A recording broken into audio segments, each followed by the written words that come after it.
Hello and welcome to Vivacious Speaks, the new American Revolution. We have with us today Miss Triana Arnold James. Welcome to Vivacious Speaks. Thank you so much. Thank you so much for having me. Tell us a little bit about yourself. Oh, how much time do we have? Let's see. First and foremost, I am a mother. Between my husband and I, we raised 12 children, 8 boys, 4 girls, which is one of the titles that I'm really proud of. I'm a veteran. I served over 20 years in the United States military, Army, go Army people. And I'm an advocate. I'm a business owner, and I'm an advocate for the people. I am the president of the Georgia National Organization for Women, which we talk about equality, we talk about reproductive, we talk about protecting and advocating for the LGBTQ plus community, and economic justice, where we get equal pay for equal work. As you know, that women are still, even in 2024, being paid less than what our counterparts are being paid in corporate America. So it's important that we talk about those things and we keep bringing those things to light.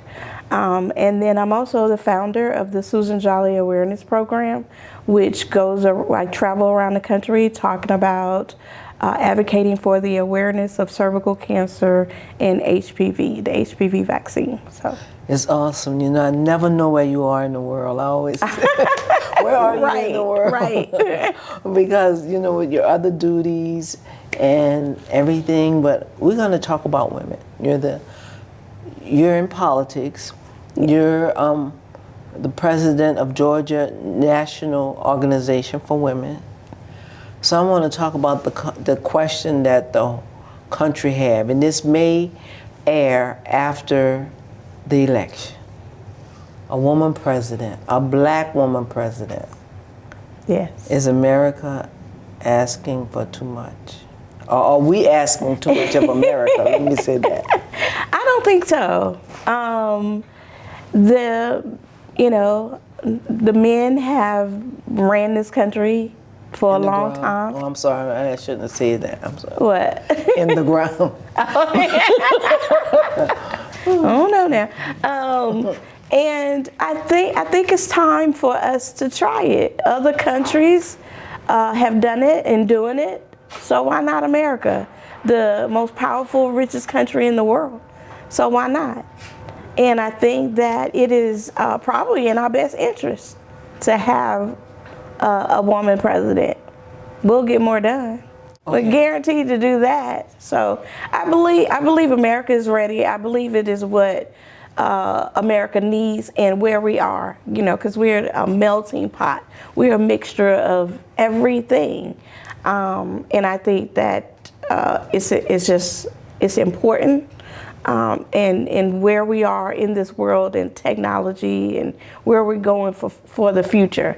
And Vice President Harris, represents all of that. So with that being said, people are saying that, I'm hearing that, women are too emotional. Women are too emotional. They're going to be all in their emotions running the country. What do you say to that? Well, thank God I am a Libra. We love balance, and I believe that emotions are a good thing. I don't think that that's a bad thing. I think that it's important to bring our emotions in it, to bring our feelings, because as I always tell people, I used to say we're the glue, but now I say we're the cartilage. We hold everything together. Nothing works without women. And plus, we're 51% of the population. We're the highest consumers. So yeah, bring the emotions. I know when I was running for lieutenant governor for the state of Georgia, some people deemed me as the angry black woman. Well, I took that. I took it and I own it, and I turned it around. And I said, okay, well, you want to call me the angry black woman, but here's why I'm angry. You know, you want to take our reproductive rights. You want to tell me what I can and cannot do with my body. Okay. You want to tell me who I can love and who I can't love. You want to tell me that, you know, my place is in the bedroom and the kitchen. So here's why I'm angry. Because there are laws out there on the books that are not there to protect me. Even in 2024, we as women are not in the Constitution. Our only constitutional guaranteed right is our right to vote. That's the only time women are mentioned in the Constitution. And that's why we need the Equal Rights Amendment. We need that so that we can stop being considered property. You know, so, yeah. Well, that's a hard statement in this. I'm going to bring anger, emotions, feelings, spiritual, because I'm a child of God. I forgot to mention that. I'm a child of the Most High God. So, yeah. So let's continue this. This is good. I think this is good. You didn't know all of that about me.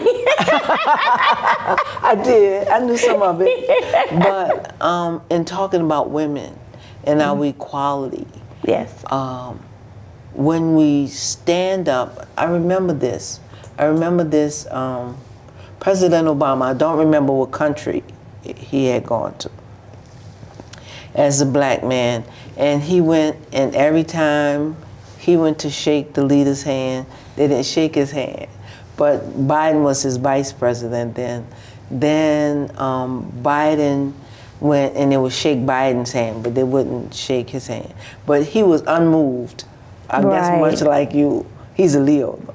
Much like you, he was just unmoved. She will face, if she's made president, she will face a lot of things. Well, by the time this airs, she may be president.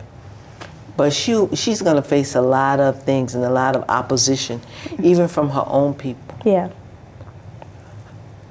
How can we support her in that? And, you know, we can't make the world accept her. So what would you have to say about that? Well, first of all, we need to recognize it. We need to recognize the racism that still exists. We need to recognize sexism that still exists. And colorism, even in our own community. We need to recognize those things. So, you know, what was that movie I was watching? And he says, the guy, he says, if I'm not black enough and I'm not white enough, then who am I? You know, because there are people, you know, of the Asian community that may not support her. You know, there are people in the black community that may not support her. And so it's important that she stay the course, stay focused on what she's there for, on all the campaign promises, you know, and tune out the noise, because it's there. We face it in our everyday lives. So she's just gonna get it on a national, international stage, you know. But I believe that she is a child of God. And I believe that, you know, and even with the issues that faced President Obama, he stayed the course because of his faith. And I believe as long as you are grounded and you stay within your faith and you know who you are, then she'll be okay. Okay. So I want to go to military, 20 years of experience. Oh, yes. As the President of the United States, you're President of the free world. That means almost she has world military command. Mm. And we're giving this to a black woman. Do you think she'll be able to withstand that part of her job? I believe so. You know, in my over 20 years, and I did active duty and reserves, but the structure is the same. And you know, most of my first sergeants, and in fact, I would say 90% of my first sergeants were black women. And that gave me a sense of pride, because I was a book sergeant, and I didn't mind because I like doing the work. I don't like being with the officers. I like being in the ground, strap my boots up and get in the mud. Believe it or not, even though I'm such a diva. But it was that authority.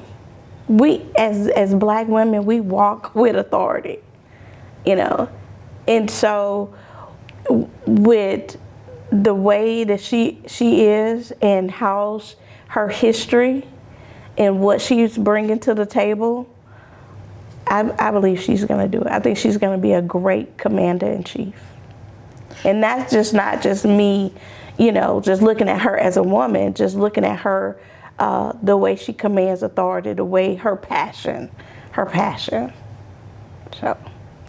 Okay, and I'm thinking, as I look across politics today, we have some strong, smart, intelligent, verbal Black women. Is our place changing in politics? Because I don't believe, well, I shouldn't say I don't believe, but Kamala is not the change. It looked like I saw it coming down, but I could be wrong. I'm asking. People rely on us. The world is relying on us. If you think about the history of elections, especially women of color have come out in 90%. 90%. And we're the largest voting bloc in the world.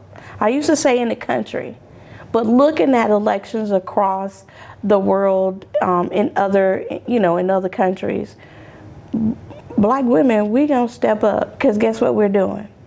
We're bringing our family, we're bringing our community, we're bringing our church, our businesses, our children. We're bringing everybody to the table, and we can do that. And that's why people rely on us. That people in our positions are changing because people are realizing our value. And that's why they're realizing our value. And I think that that's so important, and I'm glad that people are recognizing it, even though there are some people that still, want to keep us in a corner and just come out to take pictures. But it's like, when I go and speak and I get in, an organization, I'm like, okay, here's what I'm bringing to the table. So a closed mouth don't get fed. Yes. So it's like, I'm letting you know. And by my actions, not just my words, by my actions on what I'm bringing to the table. So we're becoming more verbal about who we are, stepping out. Well, we've been verbal, but the opportunities have not been there. And just like what's happening in basketball, they wasn't airing the games. We had to search, we had to look online, for games, and now what's happening. And then now people are recognizing, the contribution that Black women are bringing to basketball. So we've always been verbal. It's just that now opportunities are becoming more, and people have began to realize, wait, hold on. I can't just sit her in a corner anymore. She's too valuable. So. And I'm glad that we're becoming to know our value.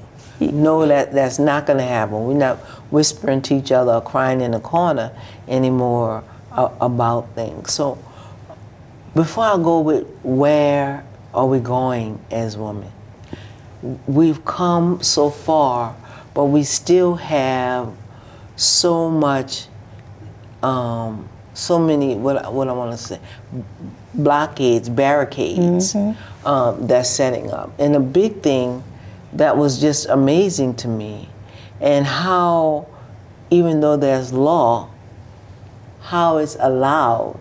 Even with the abortion law in Georgia, it was just overwritten, but they wrote something else that wasn't even a law, it was a rule. Right. But look, just for us, could you tell us what's the difference between a rule and a law? And how can we hold that rule to the power of a law? Well, first of all, those that are in power, we need to hold them accountable. And Georgia elected officials and in the Supreme Court need to get us off of this seesaw. Because one minute they say, okay, the ban is lifted, then another minute they say, oh, hold up, you know. And then you got advocates like me that say, hey, if you care about what's inside the womb, you need to care about what's outside the womb. And so it's just holding them, holding those that make the rules and make the laws, holding them accountable. Now, the one thing about the rule and the law, if it's not in the OCGA, which is the constitution that governs the laws in the state of Georgia, then it's just a rule. And a rule, just like an act, can be overturned by who's ever in power.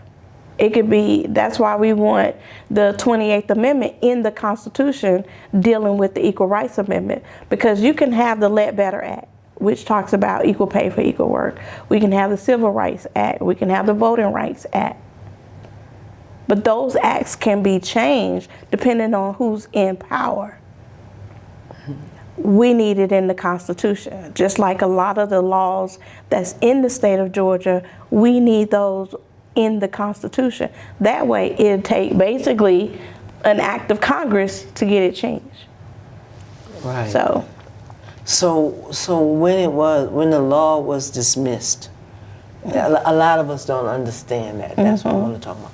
The law was dismissed, and we were happy for that. First of all, I feel like that's a medical procedure.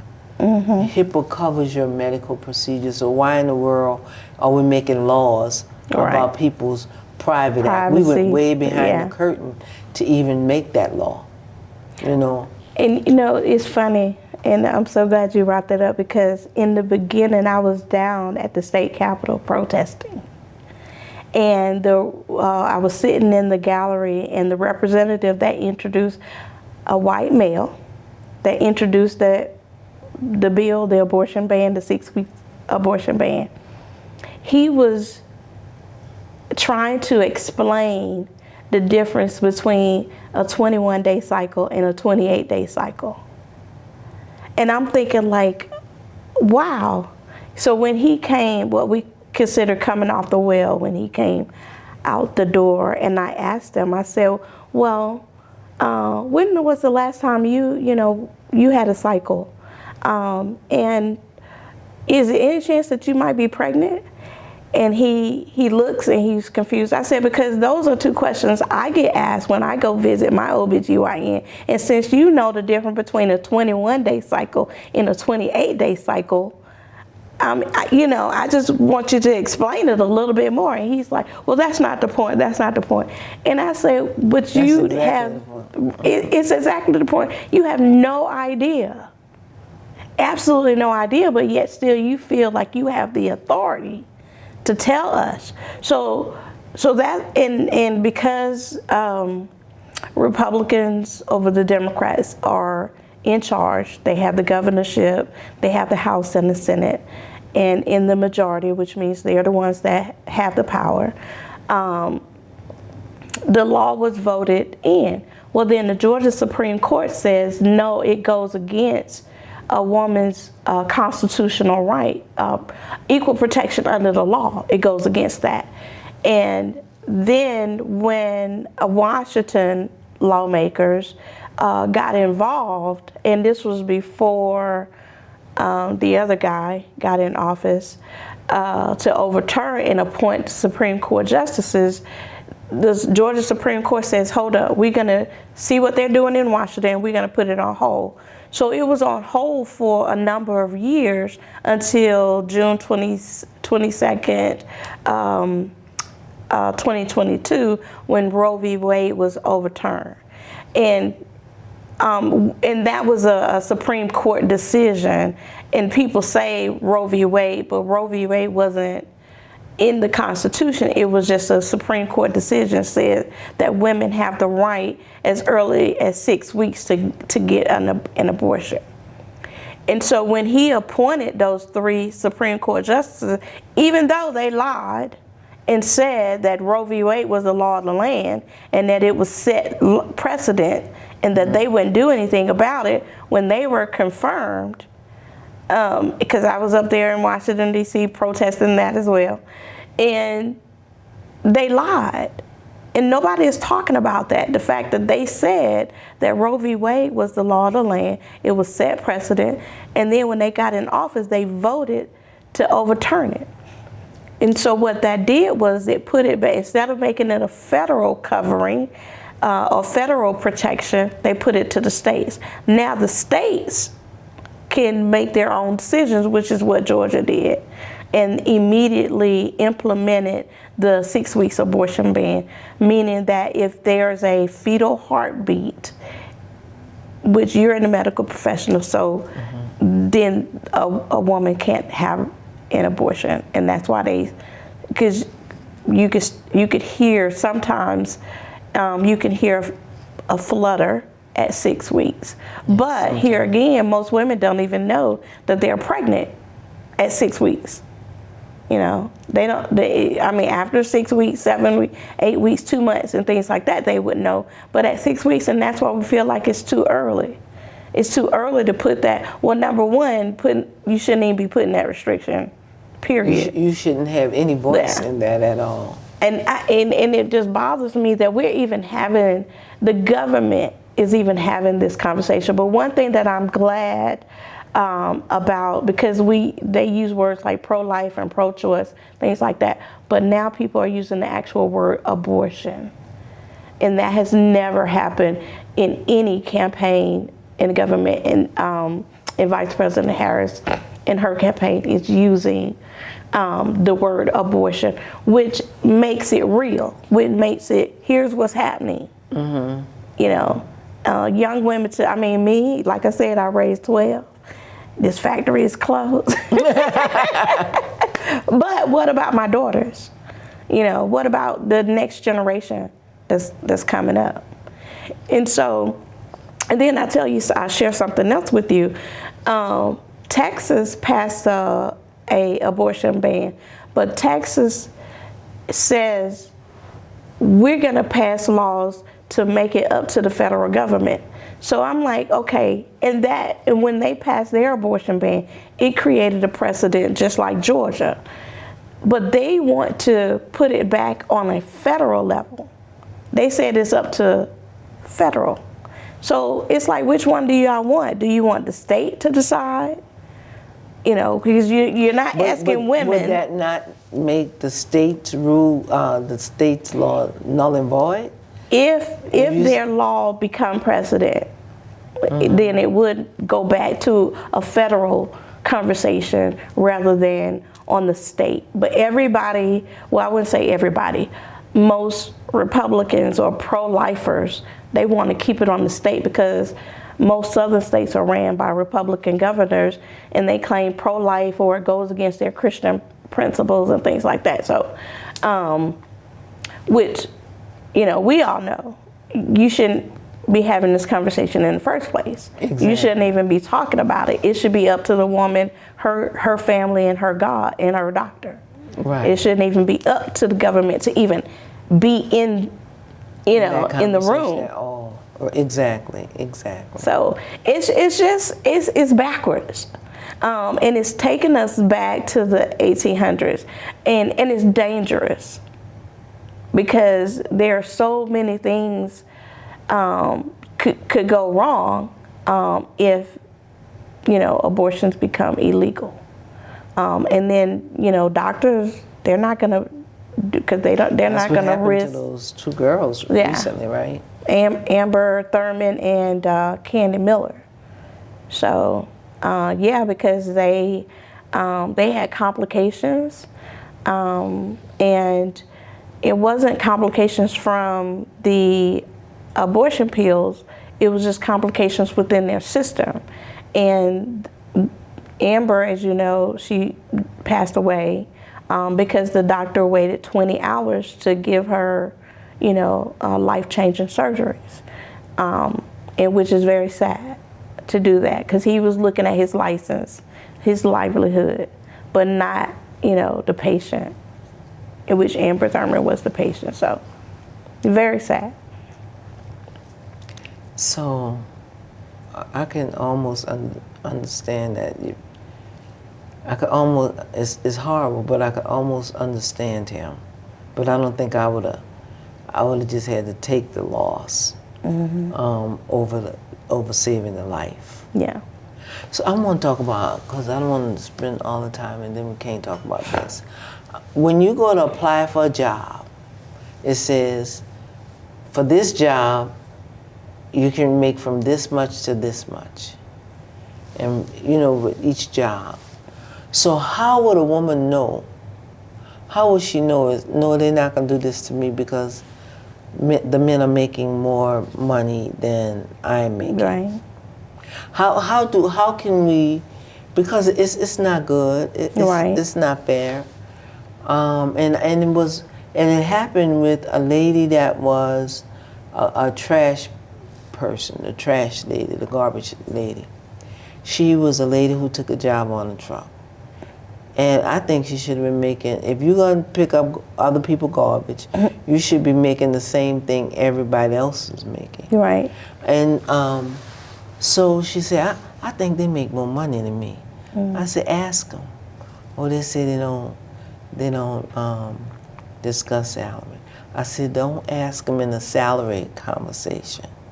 Ask it, like, put yourself in another situation. And that's how she found out. I don't want to spend too much detail explaining that they hired them. The rule did say that you can make from this much to this much, but they were paying them at the extreme high and paying her at the extreme low. Is that against the law? And how could you fight that? Yes, it is, but it still happens. Like I said, black women are being paid 63 cents on the dollar, in less than what, and Hispanic women's are, I think, 51%, 51 cents on that. But here again, going back to the Equal Rights Amendment, one of the things that we're asking for is we're asking corporations, especially publicly traded companies, to publish their salaries. Publish it online, and that way you can take out the guessing, and because 10 times out of 10 women are still, if you go into a corporate office and you see two people doing the same job, and the woman is going to do more anyway, is working harder, but it goes back to this old attitude of men are the breadwinners. But the family dynamics has changed. A lot of women are the breadwinner or the bacon, and then what was that commercial? You could bring home the bacon fried up in a pan. Women are doing that, and balancing, church and business and children and, and still, trying to find time for herself. But the way we combat that is getting the 28th Amendment published, the Equal Rights Amendment. And then that way we can ask for equal pay for equal work, but not just equal pay for equal work, but worth. So pay me what I'm worth. Thank God I'm retired, but but there were times, working in corporate America that I was being paid less.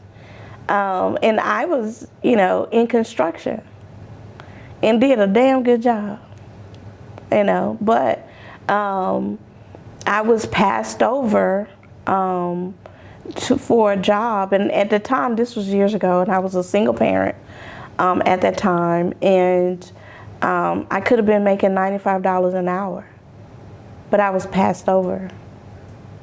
And for someone that was less educated and less didn't have the degrees that I had and experience. But he got it and not me. So, And it was their loss. yes. But it was a lesson learned for me, because from that point on, I said, no one is going to determine my future. No one is going to determine my life. I'm going to stand out here and I'm going to do it on my own. And even though I stayed in corporate America, I started my own business. I created my own corporate America. That's awesome. That's awesome. That's awesome. Mm-hmm. And it's so good. But it's so good being a woman. Let me say that. That's what I wanted to say. But as a whole, what can redirect us into a equal positive place? What is it that we need to do as women? We need to, one of my heroes from back in the days, her name's Mary Church Terrell. And she said, let's lifting as we climb. So as we are coming up, then we bring others with us. And, look out for the next person. I think we got to get out of this one seat at the table. Society created that, not us. Mm-hmm. And as long as when society created that one seat at the table, we fighting for it. No, let me get in. Let me get in, and we get in, but we don't bring anybody with us. And I think that we need to get back to that mentality of lifting as we climb. So as we get to where we're going, bring other people, teach the next generation of leaders, teach the next generation of medical professionals, the next generation of lawyers, the next generation of preachers, the next generation of accountants. Lift as we climb. Sometimes I just can understand that religion is a big downfall for women. You think so? As a woman myself, for many years, I would have never had a woman pastor. Mm-hmm. Oh, absolutely not. I think in my own way.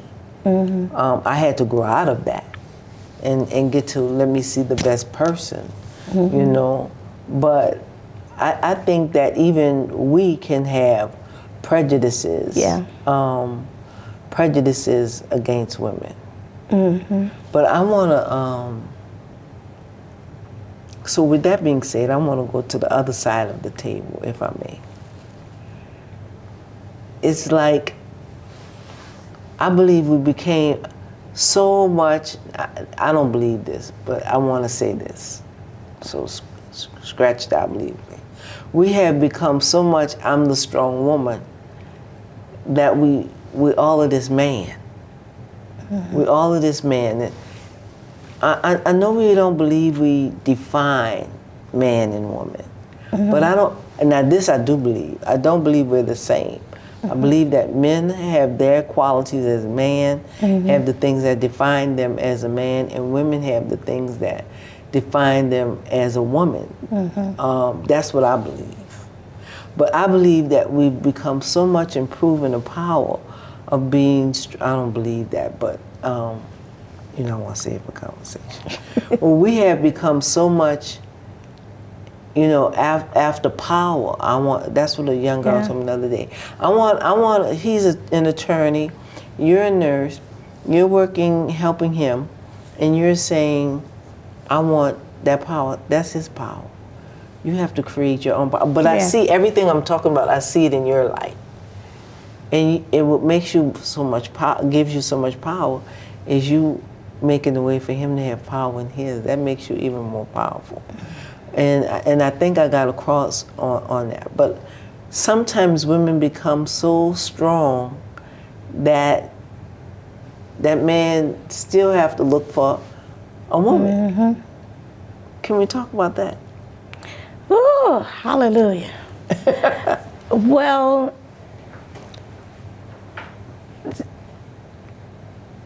and I don't want to bash men, but some men can be intimidated, by that independence, by that strength,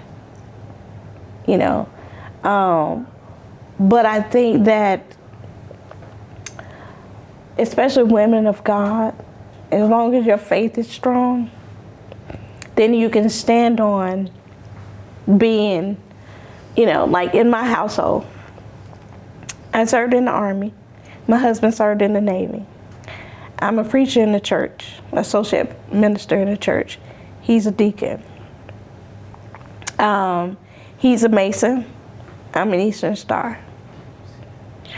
And, on the outside, it's like, and he served 11 years. And I did over 20 between active duty and reserve. And sometimes, when you look at it, it's like, oh, she's up here and she's a strong one. But because we both are equally yoked in our different capacities, we're able to have better conversations. We're able to, relinquish and say, okay, well, you make that decision, or, I made that decision. And I think that those that can't handle that situation, that's when they step out and look for the lesser. And they look for the lesser because that's what they can control. That equal in those that are here, they can't control it. They say they love it. They fall in love with it. I'm in love with you because you're strong and independent. You're a decision maker. You're organized and things like that. But then when they catch you, then they want to kind of chip away at it. But as long as that woman is steadfast in her foundation of faith in who she belongs to, then he can't chip at it. And then he gets frustrated. So as long as he can't chip at it, then I'm going to go over here because I know she's not going to hold me accountable. And some men hate to be held accountable. And I think that that's another problem too. But I think that could be for both sides. Some women don't want to be held accountable. But we're not talking about that right now. But I can understand that. And I can understand that from your point of view. Because you're like, I raised 3 kids, 12 kids. Your life, like you say, your Libra is balanced. Yeah, okay. I gotta have that balance. You have a balance, and y'all work together, and you get each other's strength. You live off each other's strength, and you're there to support each other. That's a different situation. And maybe that's a bad question to ask you because that I'm asking you, because that's a different situation. And I've seen some women become so much man. You don't have to become a man to be strong. Right. You don't have to be. I still identify as a lady. Right. Be a strong lady. That make you. But sometimes you got to step up. Especially when he is. Even when you falling. Don't have a man. Yeah. You have to step up, and when you step up, there are men that are intimidated by that, and some don't even want it. They want someone that, that's gonna worship the ground they walk on and, follow behind their iron their clothes, fix their food. And some women want to do that too. That's all they want to do. And I'm not knocking that either. Those that want to stay at home and, do that. But I do think that, you got to have your own identity. Your own identity, your own goals and dreams and aspirations. You got to have those things. Some business about yourself. Because just like and you have to have a mate that supports those things. Because if you don't have a mate that supports it, it's extremely hard. Yeah. extremely hard. Then, you know, support each other. Everybody always say, oh, Michelle would have been a president. She should run for the president. No, she wasn't. She was a perfect president's wife. Right. It denied not her strength. It denied not her Right. strong points and power. It didn't deny that for her being the president. I mean, for her being the president's wife. Right. And, you know, and I think the way they exchanged power, you know, when he left office, he sat back and supported her on all the things that she wanted to do, and now they're running together Right. on what they want to do. So I think that's strong. They that's feed strength. off of each yeah, other. and the strong strength of a man and a woman together. Mm-hmm. So it was so wonderful having you here today. Thank you. But going forward, and as we grow and go forward, because we're rising, Right. we're rising. Give us something to lean on with that. A word. You leave us with a word to grow on. I would say, as I talked about earlier, lifting as we climb. I believe that the life you live is the lesson you teach. And if you're out there in the streets, you're teaching a lesson. If you're about business, you're teaching a lesson. If you're caught up in the church and you're a Bible, beat you up with the Bible kind of person, you're teaching a lesson. And you have to look at how even your children, nieces and nephews, are looking at you because you are that example. So be the example that you advocate. Be that example of what you talk about. The life you live is the lesson you teach. Thank you so much for being here with Vivacious Speaks. Thank you so much. Thank you for having me. Love it. It was good. And love you. I love you more.